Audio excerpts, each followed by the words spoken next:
If you've paid attention to my stuff for very long, you probably know that I've done a lot of work in the area of human freedom. Do we really have the ability to make genuine choices between two or more options? But does free will have anything to do with apologetics?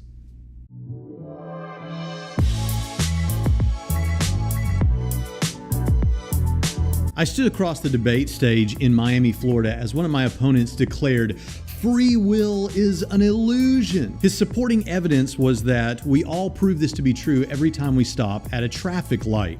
We were forced, against our will, to stop. My response? Tell that to the drunk driver who drove through a red light and T-boned my brand new car. Largely speaking, there are three positions on human freedom. Libertarian freedom, and we're not talking about a political system here, determinism, and compatibilism.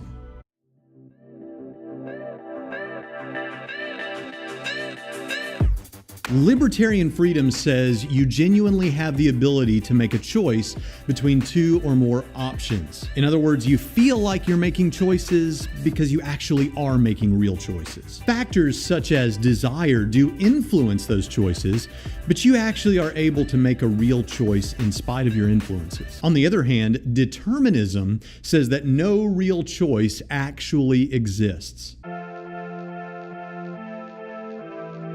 The universe is a system of cause and effect to the degree that what you experience as choices are just your natural and determined response to impulses, the firing of neurons, and the culmination of your life experience, over none of which you had any real control. All atheist materialists must be determinists. For them, there is no way of escaping the reality that the universe is a closed system of cause and effect. Sometimes they'll claim to take a middle-of-the-road approach that's called compatibilism. On compatibilism, you do whatever it is that you want, but you have no control over those wants. Your wants were chosen for you by this causal chain. So while it's true that you do whatever it is that you want, since your wants were determined for you and your choices flow inescapably from your wants, your choices were no less determined. In other words, compatibilism just is determinism. So the only two options that are really on the table are libertarian freedom on the one hand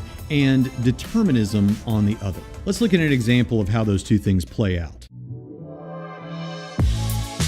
Let's say I come home after a hard day and on one side of the room is chocolate cake. And on the other side of the room is a treadmill. I have influences in both directions. I'm influenced by the chocolate cake for obvious reasons. I'm influenced by the treadmill because I want to look like the young Jason Statham that I know I can be. The determinist will conclude that whichever one I end up doing was the one I was determined to do because my influences, my desires won out in the end, either for the cake or for the treadmill. And the important thing here is that it really could not have been otherwise, because no choice really exists. The libertarian concludes, on the other hand, that it felt like a choice, it looked like a choice, it smelled like a choice, and we experienced it as a choice because, frankly, that's what it was. It was a choice. We're able to choose among our influences freely. But which is true? Well, if determinism is true, it really doesn't matter too much which one you think is true, because whatever you think is true is a decision that was arrived at deterministically, which means you really have no good reason to think that it's actually true in reality.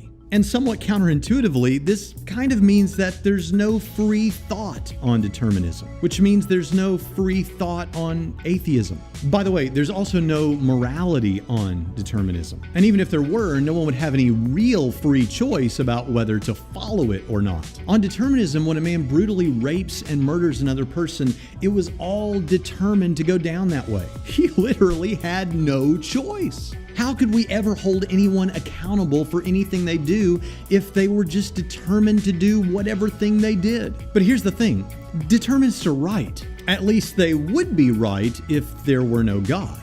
Without God, the universe would just be a closed system of cause and effect. But to deny our choices are real is to deny the nature of reality. Such a perspective isn't livable. How do you live as though you don't have the freedom to make choices when you make choices every day? You would have to admit to kind of living a lie. So an argument could be imagined that goes like this. Premise 1, if God does not exist, then libertarian freedom does not exist. Premise 2, but libertarian freedom does exist. Therefore, God exists. Now, one could deny the second premise that libertarian freedom exists, but that would be a whole other discussion. And the challenger could never be sure he was right, since all his beliefs about premise 2 were determined. Nor should he care, since if he's trying to convince me, my beliefs are all determined anyway.